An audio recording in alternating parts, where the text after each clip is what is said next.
Hi everyone, welcome to Unit 4 in Small Group Communication. In this unit, I will review some of the concepts from Chapter 6 and Chapter 7. Have you ever worked for an organization in which employees use weather-related words to describe the environment, such as the temperature's cold in here today, meaning the office? Also meaning that the boss is probably in a bad mood and may be ignoring people. Well, Jack Gibb, who was a social psychologist, studied group behavior and created the type of behavior categories that lead to supportive and defensive communication, or climates. Climate is the emotional tone of a relationship. We will apply it to groups today. So today I'm going to review some of Gibb's concepts and how they affect communication in small groups. Then we'll look at the work of Seberg and Larson and their study of effective and ineffective communication in groups. Then we'll close by looking at the concepts of group cohesiveness and trust in virtual groups. So let's talk a minute about Gibb's work on defensive and supportive group climate.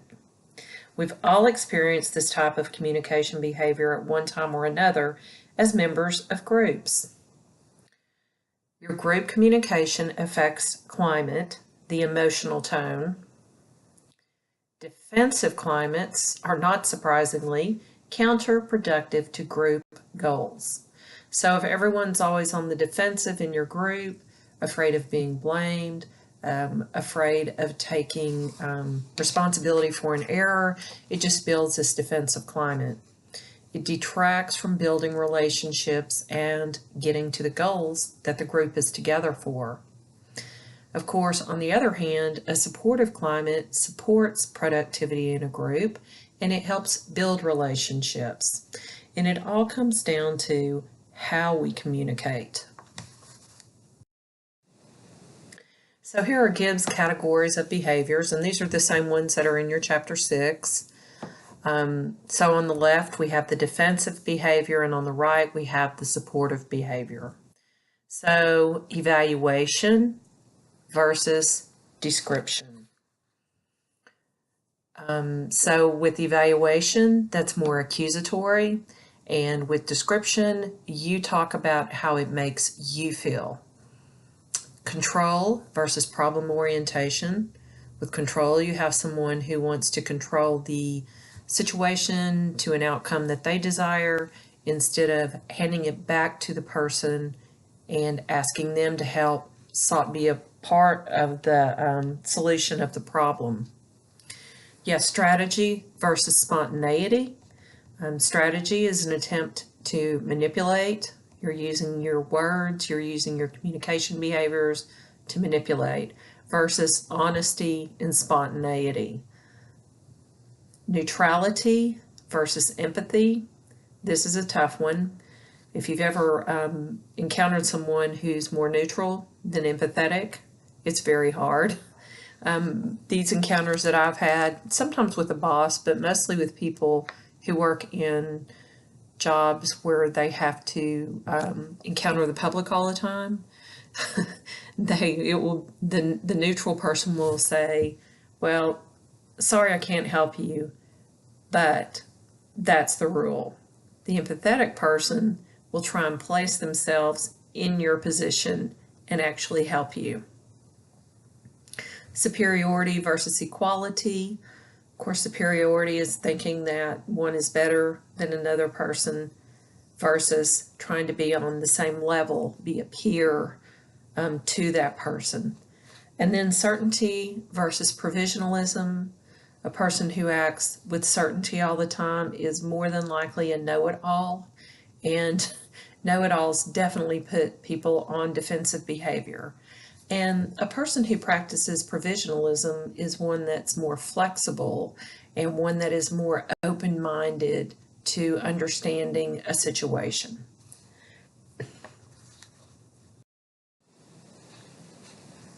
So Gibb's categories These are examples of each one: evaluation versus description.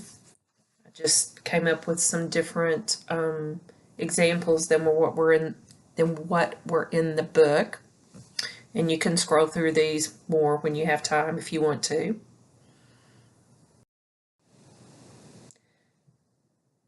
On strategy versus spontaneity, I found a clip to accompany this that's it's a great example. Let's see if it'll come up. Nope, not on Bing. All right, well, you'll have to look at that clip on your own. Neutrality versus empathy. Here's the key phrase there. That's the way it goes. Instead of superiority versus equality, and certainty versus provisionalism. So those are just some examples. Now let's look at confirming and disconfirming responses. Evelyn Seberg studied how group members responded to the communication of others, and she classified these responses as either disconfirming or confirming. Seberg's work connects to Gibbs' work in that climate affects communication, as I already said, and we see with Gibbs' categories of responses being either positive or negative, we'll see a similar typology with Seberg's work. After Seberg's work, Goldberg and Larson built on her work and identified even more disconfirming and confirming responses. So let's look at a sample of confirming and disconfirming responses. And these are not all the ones that are included in your book, but I think these are the most common ones. A confirming response is a direct acknowledgement. Someone acknowledges quickly and to you that they have heard you or heard your idea. Supportive confirming response. That's someone who hears your idea and says, I think it's great, I'll help you out in any way. And then you also have a clarifying response, and that is someone is just asking you to explain your idea a little further, or that person might be stating what they heard and asking you to clarify. But all three of these are definitely confirming responses. Now, disconfirming responses include impervious, being impervious, irrelevant, or tangential. So impervious just means it's like a wall. The person acts like they don't hear you. There's no direct acknowledgement of what you said. Irrelevant response, that is someone who has heard what you had to say, but instead of responding directly to what you have to say, they just start a completely different idea thread or response and take the conversation in a completely different direction. That is a very confusing, disconfirming response. I've been on the receiving end of that, so I know how that one feels. And finally, a tangential response. The speaker acknowledges what another person has said, but this one also takes the conversation in a different direction. But they occasionally will come back to what you said, your idea, but then they'll go off in another direction. So it's just really weird because there's no acknowledgement, they change the subject, and then they'll occasionally come back to what you said. So if you're on the receiving end of these, don't think that you're losing your mind or going crazy because you're not. It's the person who is talking back to you that's making you feel that way. So let's switch our focus to virtual groups and talk about how trust, cohesiveness, and group climate affect productivity.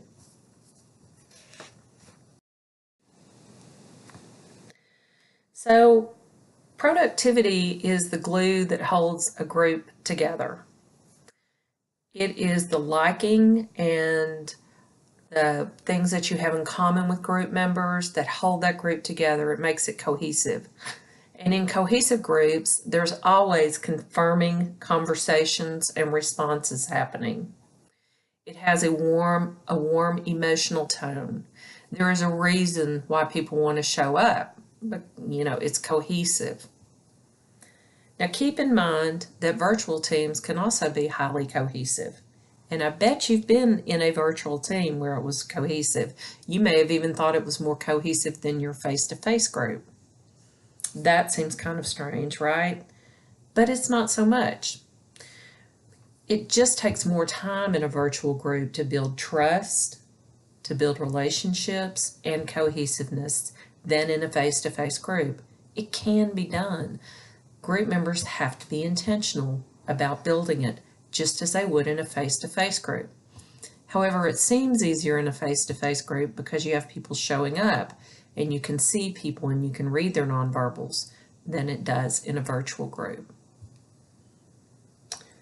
Behavioral invisibility can negatively affect groups.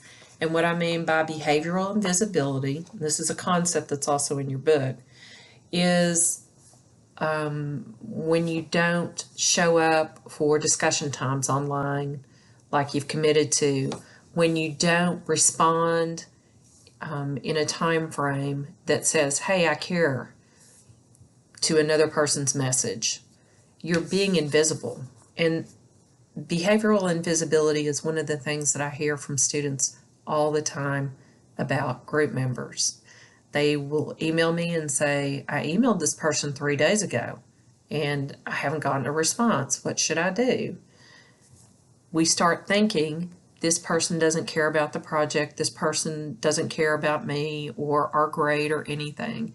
And so just be very aware and even more engaged in your virtual groups, because again, that will help to build trust in your relationships and cohesiveness. And always keep in mind that there is an absence of contextual cues. So we have to insert some, and we're going to talk about that in Chapter 7. All right, so here we are at Chapter 7 with our lovely Chapter 7 slide. So in this chapter, we're going to touch on how to enhance our communication in groups. So it's not just simply a matter of showing up and getting the work done, but it's about those communication skills that can build and help the group reach its goal. So in this chapter, we'll look at ways, we'll look at words as barriers, listening styles, and nonverbal communication in face-to-face and virtual groups. Now, I'm not going to go through every concept in the nonverbal definitions. You guys, I know you can read and you can understand those concepts mostly, but we're going to talk about how they relate mostly to to virtual groups. All right, so look at words as barriers. But let's start by talking about the connotative and denotative meanings of words. If you've been a communication major for a while, you're probably familiar with these concepts, but I think that they're worth restating because language is symbolic. In other words, we use symbols to convey words. Words are signified that point toward the signified, the concept or the idea. This is the core of semiotics theory. So we have agreed upon meanings for denotative meanings of words. Think about the Merriam-Webster dictionary. I don't know if you're like me and you're a nerd, but I have that app on my phone so that I can look up words all the time. Yes, I do.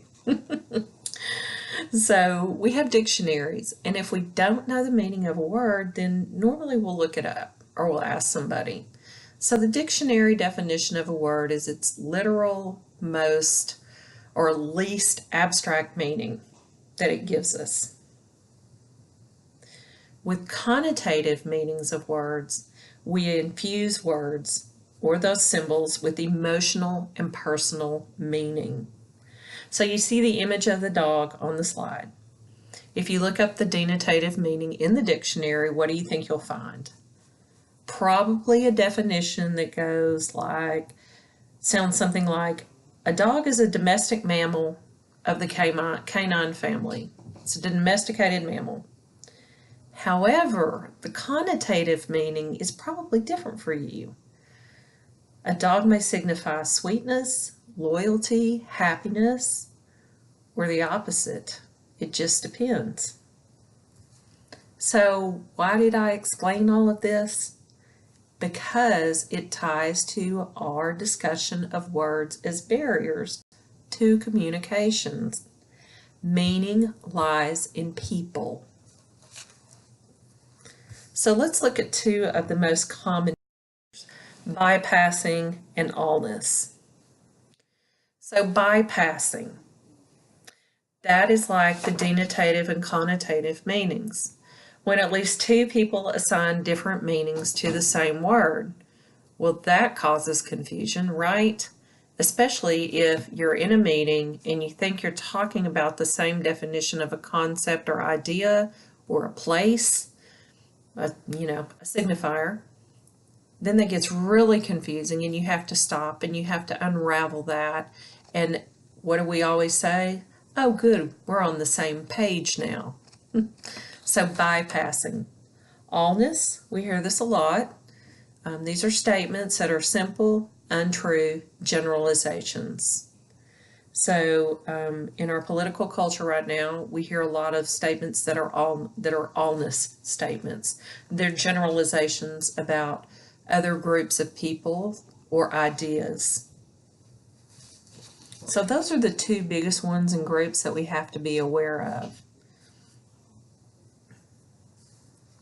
Seek shared meaning and feedback to avoid these barriers. So coupled with being aware of word barriers is practicing effective listening. The following ideas are a culmination of tips that I've gathered as I've taught about communication. So when you're practicing effective listening, and the tips in the book are good too, and there's probably some that are spilling over into my list, but when you practice effective listening in our culture, specifically in American culture, because that's all I can speak to, face the speaker and maintain eye contact. We like eye contact in our culture because if people aren't making eye contact, we think that they're lying or being evasive about something, right? That's generally what we think. And looking at the speaker and maintaining that eye contact is really important. Now, I am not trying to get on a rant here about cell phones because I love my cell phone as much as the next person. But when you're talking to somebody, try to break your looking at your cell phone and look at the speaker. It helps. Be attentive but relaxed. Don't be hyper tensed and ready to jump in, but just be relaxed. Don't think about what you're going to say. Just listen. And that goes with listening without jumping to conclusions. These are really hard things to do, right? We're programmed to jump in and say what we need to say in our individualistic cultures. But as the trite saying goes, it's not all about you. It's about listening to the other person. There's a lot of empathy involved in listening. Don't interrupt and wait for the speaker to pause before asking questions to help clarify. Not questions that go in the other direction, but questions to help clarify. I've already said this, engage in empathy, put yourself in their shoes. Give regular feedback, whether that's verbally or non-verbally, because you can give non-verbal feedback other than, of course, eye contact. You can turn your body and face that person, and that tells them that you're engaged in listening as well. It has to do with your posture too. How are you sitting? And pay attention when you're listening to the nonverbal cues of the other person. I really like this quote. Listening is an art that requires attention over talent, spirit over ego, and others over self. Listening is an act of engagement, and it's an act of empathy. All right, so let's look at nonverbal communication and switch our discussion to how it impacts groups. Like I said before, I'm not going to discuss each aspect of nonverbal communication. You can read the definitions and understand the meanings. And if you're a communication student, you have probably gotten a lesson on nonverbal communication in every communication class you've had. But I do want you to be aware of your nonverbal communication, especially since you're interacting online in this course. So, what are some ways that nonverbal communication impacts your relationship with team members in this course? I have some ideas for you to consider, and they don't all have answers. So, as you'll see on this chart, it's got most of the aspects of nonverbal communication. You have appearance, you have gestures, facial expression, posture, eye contact, and paralinguistics. So we're going to talk about a few of these. So paralinguistics would probably fall. This is where this would probably fall. And what I'm talking about is silence. Silence sends a powerful message, doesn't it? Whether you're in person or you're online. We can't make eye contact with one of our team members unless we're doing a video call. So we can't see how the other person is responding. So when another team member contacts you, respond swiftly. Silence communicates avoidance and lack of care. And we attribute this not knowing what the other person or the person on the other end is doing. The other person could have simply have forgotten to check messages. But on that note, check your messages frequently so that you can be in contact and in swift contact with team members. Consider sighs, yawns, or other nonverbal sounds. This also falls under paralinguistics. What messages might they convey? We've all received the advice of thinking before we type, but what about emojis? I know we spent some time on the discussion board talking about emojis. Do you use emojis in your communication online? Because they can sometimes help to either clarify or emphasize meaning. They serve as the nonverbal gestures, emblems, illustrators, and affect displays to help convey emotion or underscore meaning. Did you know that we have them in D2L? You can use them on the discussion boards or in your D2L email. And of course, emojis can serve as facial expressions. Status. How is status conveyed in virtual groups? Leaders emerge through chatting the most, influencing opinion, and they could emerge through summarizing ideas as well. So I want you to think about your words. I want you to, as barriers, as words that build or tear down. Think about your nonverbal messages in your small groups. And think about meaning, shared meaning, as you go through this class. Apply it more specifically in this class to virtual groups and see how that works out. All right, this is the end of the lecture notes for Unit 4. I'll see you guys online.